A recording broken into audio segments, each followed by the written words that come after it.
Skincare paste, also known as Pastry. All or part of this batter can be frozen and baked at a later time. The recipe can be cut in half for home use. In a saucepan, bring to a boil the water, milk, sugar, salt, and butter. Today I want to show you a really nice dough that's made with basically 4 ingredients: water, eggs, flour, and butter. And this is an odd dough. It's called pastry, and it has a lot of moisture in it so that when it is baked in the oven, it puffs up. And pastry is used for a variety of delicious desserts and savories, including éclair, cream puffs, and it's also used for gougère or cheese puffs. It's not hard to make, but the proportions, the ratio of flour to water to eggs to butter has to be pretty exact to get the right consistency and the right puffiness. I wanted to show you what your puffs should not look like. Here's one that obviously is very heavy, and when you break into it, it's doughy. It has no opening. You could not fill that with a crème anglaise or a whipped cream or ice cream for a profiterole. That is not the kind of puff that you want. This obviously has too much flour. Something's wrong with the ratio. And here's a beautiful cream puff. When you break into this one, has a perfect opening, a big cavity that can be filled with whatever you want, and it will taste good and it looks good and it's a nice round shape. That's a good profiterole or cream puff. And this for an éclair is much better. When you break this in half, again, the opening, the cavity is excellent. And so that every bite you take of the éclair, you'll get some filling, you'll get some dough, and you'll get some of the glaze on the top. That's a good éclair. So I'm going to show you how to make the good éclair, the good cream puff, the good profiterole, the good gougère. And these, well, give them to the chickens. Now the dough is actually cooked to start. And into a pot, 1 stick of unsalted butter, 1 cup of water, and a half a teaspoon of salt. That's it. If you want a little bit sweeter puff, and we'll make 1 batch a little bit sweeter, add 1 teaspoon of sugar. Now we're going to do 2 batches at the same time, and this one will have 1 teaspoon of sugar. Okay, so now put this on the stove, bring both of them to a boil, and then we're going to add 1 cup of all-purpose flour to each of the pots. When I was catering, I would make 6 batches at a time because I use these puffs for hors d'oeuvres filled with crab meat or lobster meat or cheese. A bechamel sauce is very good inside a cream puff. Oh, the butter is melting rather quickly. Just dump the flour in and stir. And then you're going to cook the flour until there's a film of floury dough in the bottom of your pan. So if you're making 2 at a time, work quickly. 3 to 4 minutes is plenty to cook the flour. Okay, so this looks very nice. Now, put each dough into a bowl to cool slightly. You want light, silky, smooth dough. If you put the eggs in while it's too hot, your eggs will cook and you'll have kind of streaks of egg white cooked in your puffs, and that is unacceptable. I'm going to break 4 eggs for this one.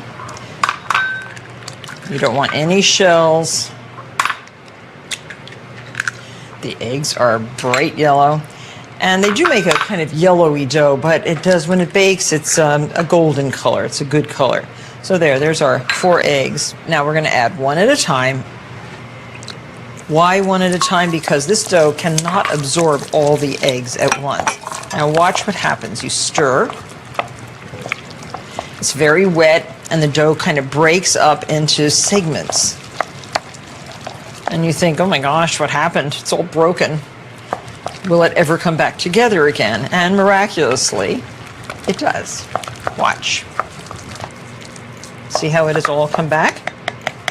And now you add the next egg. Now see, there's your dough. Look how nice this is. So really beat this around. It's not too sticky, it's not too stiff.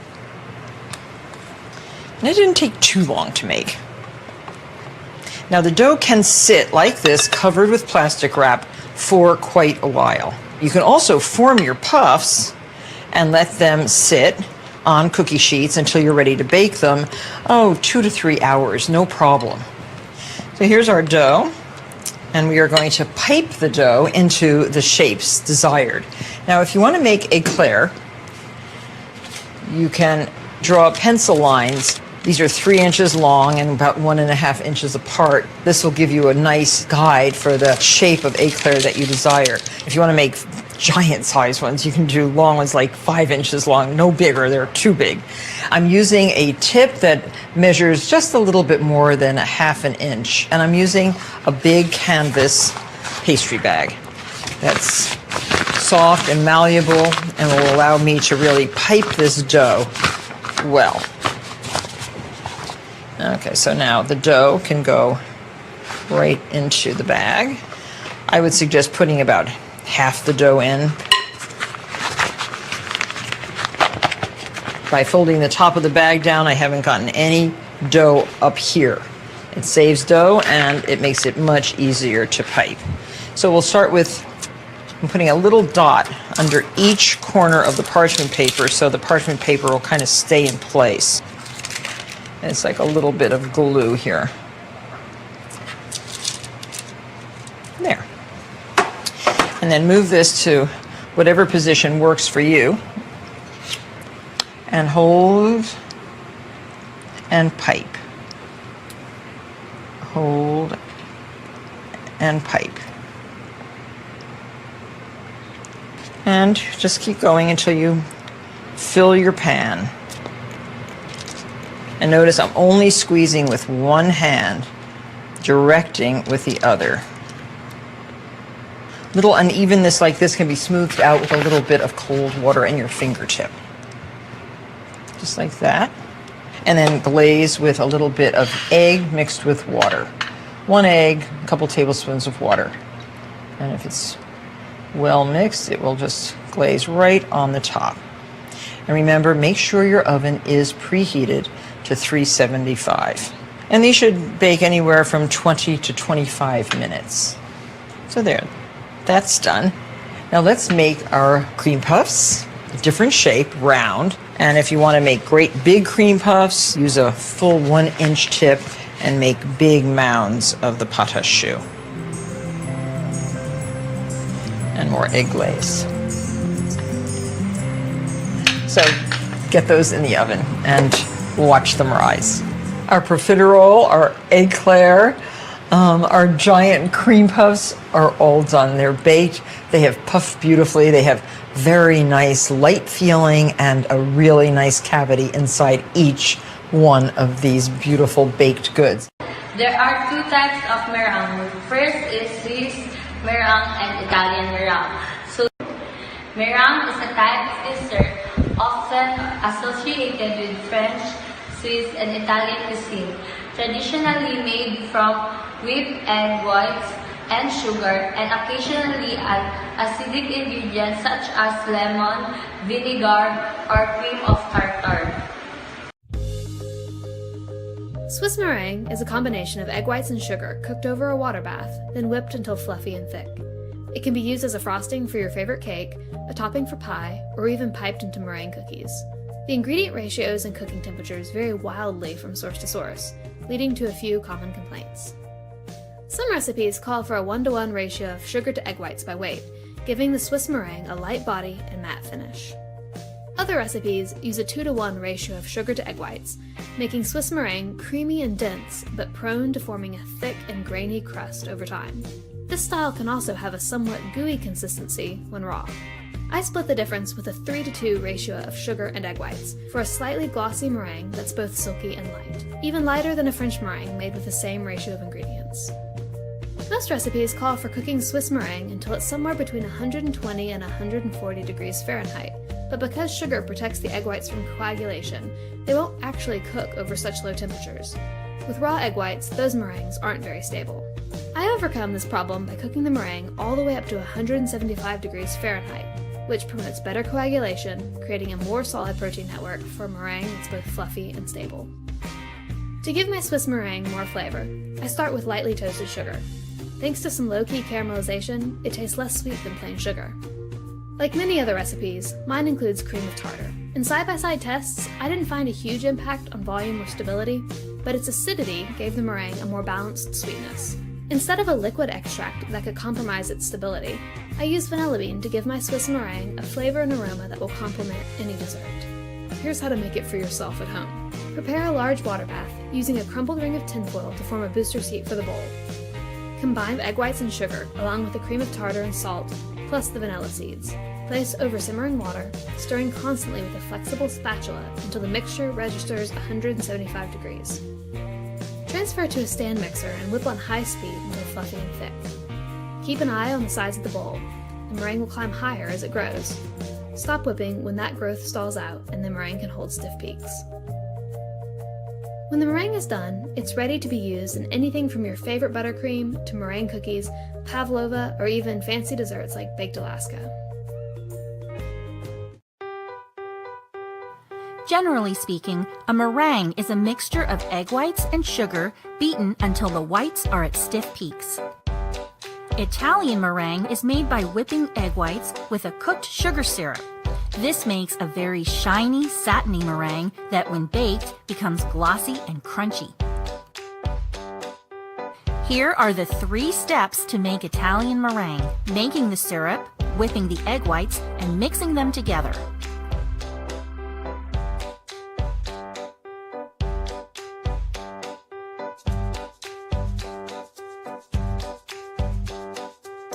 Step 1. Add the sugar and water to a saucepan and cover. The condensation of the steam drips down the sides of the pan, preventing sugar crystals from forming. Sugar crystals can totally wreck the syrup, so don't stir. Just let the water dissolve the sugar. When the mixture is boiling, remove the lid and attach a candy thermometer to the side of the pan. Lower the heat to medium-high and let it cook until its temperature reaches 240 degrees.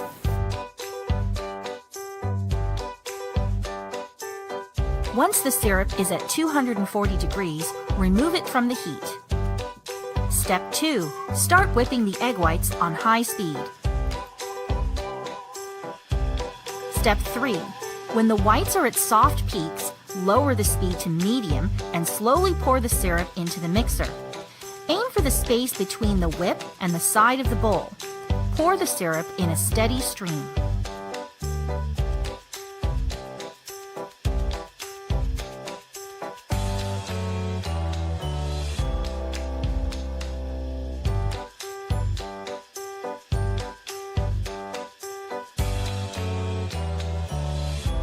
Increase the mixer speed back to high and whip until stiff peaks form. While the meringue is whipping, you can boil the saucepan with a little water to clean any syrup that stuck to the pan. Once you've reached stiff peaks, reduce the speed to medium and keep beating until the bowl feels cool to the touch. Pipe or spread the meringue according to your recipe right away. It gets spongy as it sits, and if that happens, gently stir it to get it smooth again.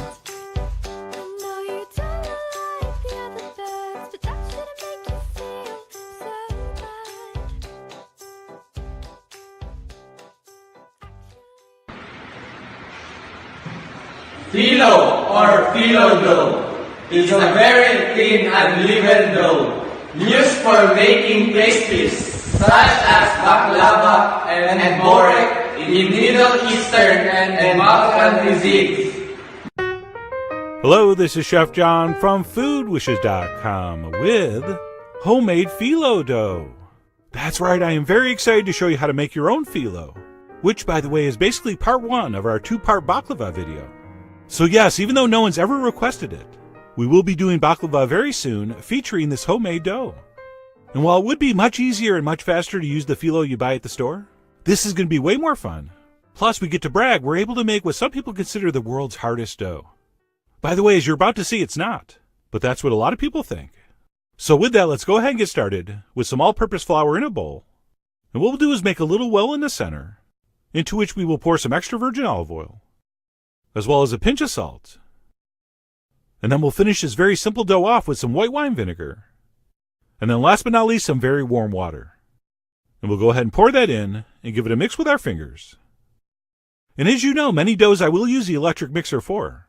But this is one of those doughs I really want to feel the texture of. So we'll be going sans machine, and we'll follow our standard dough making procedure, where we mix it up in a bowl until it just comes together. And once it looks a little something like that, we go ahead and transfer it onto our work surface. And then we knead it until it's nice and smooth, using just enough flour to keep it from sticking. So just go ahead and start working with it. And if it's not sticking, just keep going. But if it does start to smear on the table or stick to your fingers, stop and add some more. And if you're doing this by hand, we're going to knead this for about 5 minutes or so, until we end up with something very smooth and supple. And once it does start to smooth out, if you get bored with the regular kneading method, you could always give it the old 2-hand roll like this, and then smoosh it back together and keep kneading, and do that a few times. But regardless of exactly how you knead this, we're going to keep going until we have something that's very smooth, very supple, and fairly elastic. And one way you can tell you've gone far enough, if we kind of stretch the dough over itself, like I'm doing here, and the surface remains relatively smooth, we've probably gone far enough. Okay, if you do that and you get big tears across the top, you need to knead it a little longer. So that's looking good. And basically at this point our dough is done. Except for maybe the most important step, the resting. What we need to do is wrap this in plastic and let it sit out at room temp for at least an hour. Okay, longer is fine. In fact, I left mine for about 2.5 hours, since I had things to do and people to see. But just an hour is fine. After which we will unwrap it and give it a little coating of flour, at which point we will proceed to portion this into dough balls that we're going to attempt to get all the same size using a digital scale. And while it's true I usually rail against this kind of exactness in the kitchen, here it makes sense. Because what I figured out through experimentation is that a dough ball that weighs 20 grams, once rolled out paper thin, is the perfect size to fit the pan I'm going to make the baklava with. So I went ahead and weighed out 20-gram portions, and as I did, I rolled those back into little balls and kept them covered with plastic. And if you're really good at this, you can do like 10 or 12 at a time, but I'm not. So I'm going to stop with 5 dough balls, which is how many I'm comfortable turning into phyllo at the same time. But before we move to that step, we have to make one more component. And that's going to be our cornstarch and flour mixture, which not surprisingly is made by combining cornstarch with some flour. And we'll give that a mix. And then you can just sprinkle this, but I like to use this fine mesh strainer, which for me makes it a lot easier to dust over evenly. Speaking of which, let's go ahead and dust some on our work surface and begin the first phase of the flattening. So what we're going to do here is take each dough ball, and using as much of that cornstarch mixture as we need, we're going to roll it out to about 5 or 6 inches. And as we finish these, we're going to stack them up, but we're going to do a little dusting of our cornstarch mixture in between each one. And basically that cornstarch is going to keep each layer separate and sort of sliding on top of each other as we roll these really thin. And to make life easier, try to get these as close to the same size and shape as you can. Which shouldn't be that hard since we started with exactly the same amount of dough. And then what we'll do once those have all been rolled out and layered up with a little cornstarch in between is take the entire pile, and then we can begin the first of 2 rollings. And basically what we're shooting for here is to roll this until it's sort of doubled in size. So take your time, don't be too aggressive, knowing full well that cornstarch is protecting the layers. And I should mention, I'm using a standard rolling pin here. There's another fairly cool method where you do larger sheets one at a time using a broomstick. But I've never tried that method, even though it looks really cool. But anyway, I kept rolling, and once we do have that rolled out to roughly double the size, we need to separate each layer and apply a little more cornstarch. Okay, the first time I tried this, I attempted to skip this step, which totally did not work, and it all stuck together. And I wasn't mad, but I was disappointed. So we'll go ahead and separate these. And then we'll restack them, making sure they're coated with enough cornstarch. And some of them, like this one in the back, are already going to have enough on it. But as you inspect these, it's going to be pretty easy to see which ones need another light dusting. So, very, very crucial. Before we attempt our final rolling, we're going to need to separate and restack these. Like I said, dusting on some more cornstarch mixture wherever we see fit. Oh, and by the way, you do not need to stack these in the same order. Okay, as long as we unstack them and make sure there's enough cornstarch between each one, It is really not going to matter. So I went ahead and reassembled my stack as shown, at which point we'll dust a little more over the top if need be. And once that's been accomplished, we will commence with the final rolling. And we're going to keep rolling until we've gone as far as we want. And as far as we want is basically paper thin.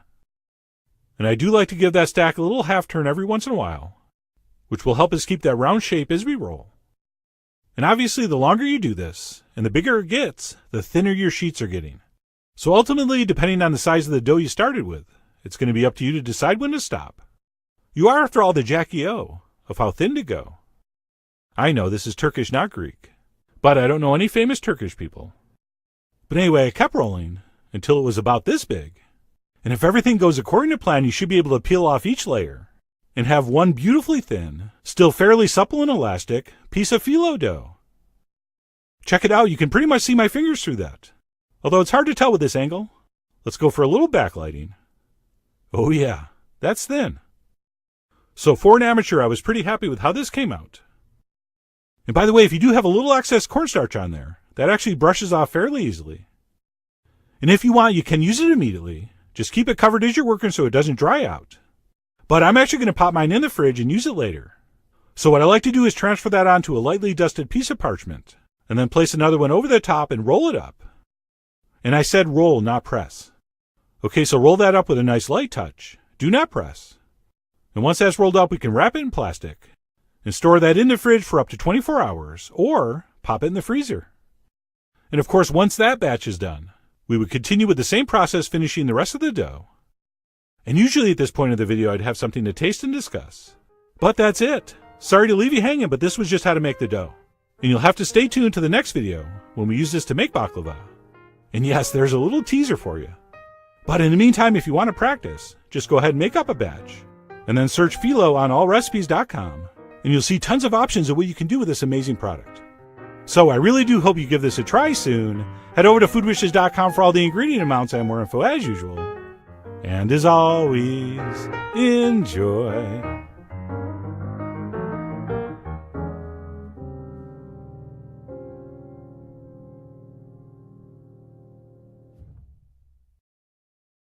A crepe is a type of very thin pastry usually made from wheat flour or baked wheat flour. Now it's time to turn pancakes into an elegant dessert with my chocolate orange crepe torte. This has 16 layers, of which 8 involve chocolate. Not just one, but 2 types of chocolate. I alternate a dark chocolate ganache with a white chocolate cremeux, but both have an orange flavor infused into them. When I make this dessert, I do make both fillings at the same time. Both start by heating cream. I need 1 2/3 cup of cream in total, and I'll divide that after I heat it up. Chocolate and orange has to be one of my favorite flavor combinations. Makes me think of holiday time, even though this is a recipe I make just about any time of year. I'm grating in the zest of an orange into the cream, because that's really the best way to work in the flavor. For the 2 fillings, I have 2 types of chocolate. In one bowl, 7 ounces of dark chocolate. That's for the chocolate orange ganache. For my white chocolate cremeux, which has a similar consistency, but is just a bit smoother, I have 8 ounces of white chocolate. Now they look like chips, but this is baking or couverture chocolate. There we go. Bubbles are breaking the surface of the cream. And now I'll measure 1 cup of this into my dark chocolate. And the remaining 2/3 I'll pour over the white chocolate. Stir the dark one first. Let the hot cream do most of the work. You just want to stir gently. Oh, I can smell that orange as the chocolate is melting. And there we go. So the ganache I leave to cool at room temperature. Now, this white chocolate cremeux, this is something special. So it starts off like a ganache, the combination of cream and white chocolate. But white chocolate won't set all on its own. If you just put this in the fridge, it would be a very soft consistency, a lot softer than a dark chocolate ganache. So after I've melted my cream and white chocolate together, I add a special ingredient, and it adds a lovely creaminess, and at the same time, it keeps the white chocolate from being too sweet. There we go. My white chocolate is fully melted. And here is the secret ingredient, 3/4 cup of Greek yogurt. The yogurt thickens up the crema as it sits, but it also balances the sweetness of the white chocolate. Because of course, plain Greek yogurt has a nice little tang to it. This I'll pop in the fridge to chill, and it will set up to the same consistency as my ganache will sitting at room temperature.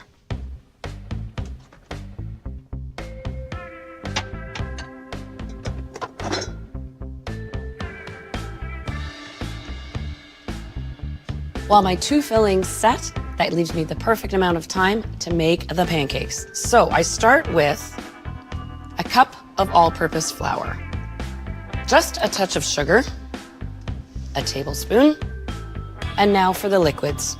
A crepe batter is far more fluid than, say, a breakfast pancake batter. So 1-to-1 in terms of milk to flour. So a full cup of milk added to my 1 cup of flour. 2 eggs,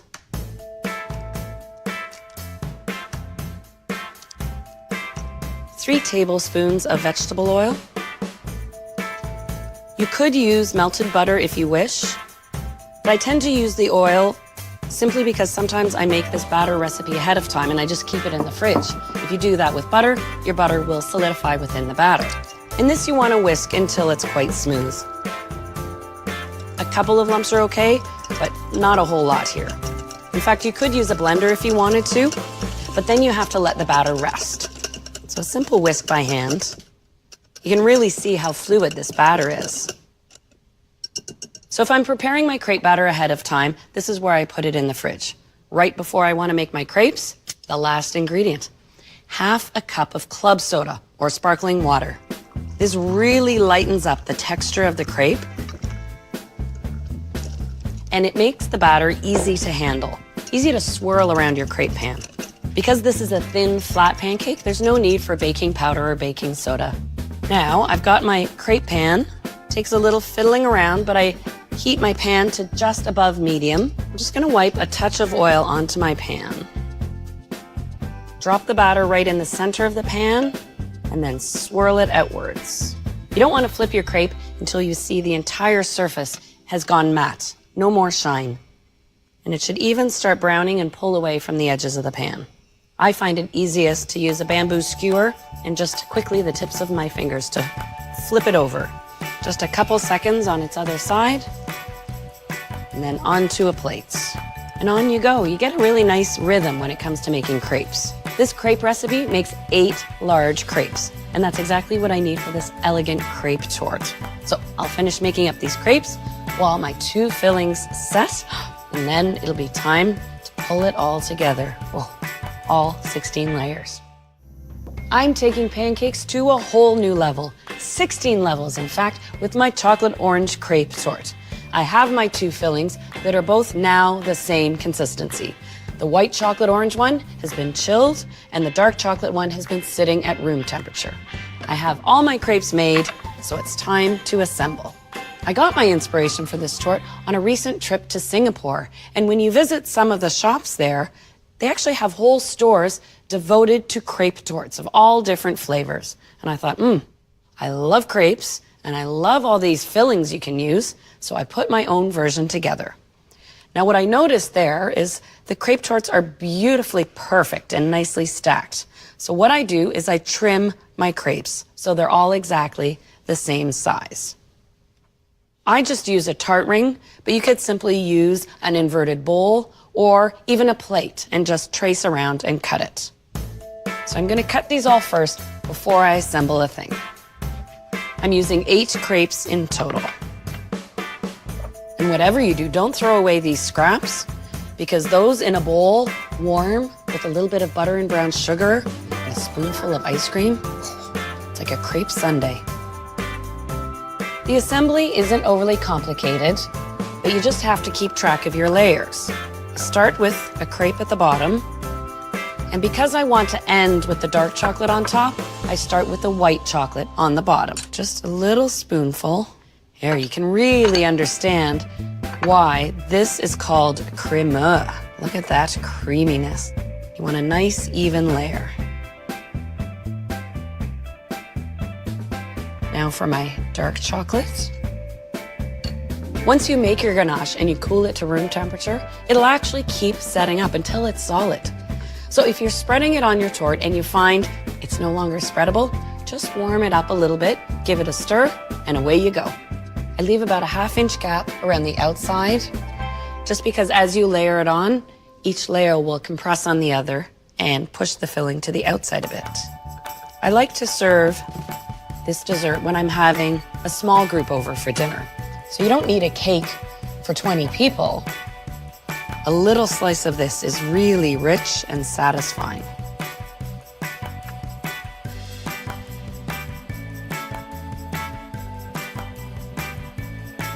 And now you want to chill this down until it's ready to serve.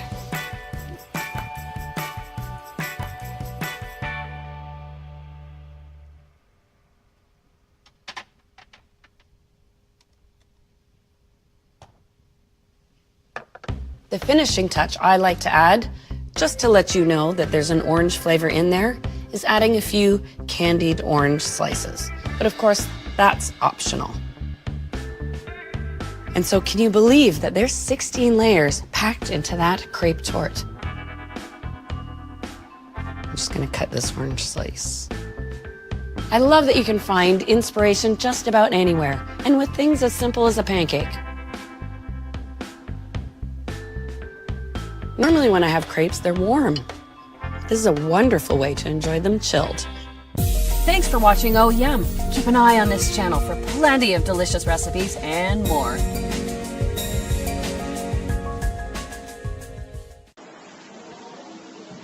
Go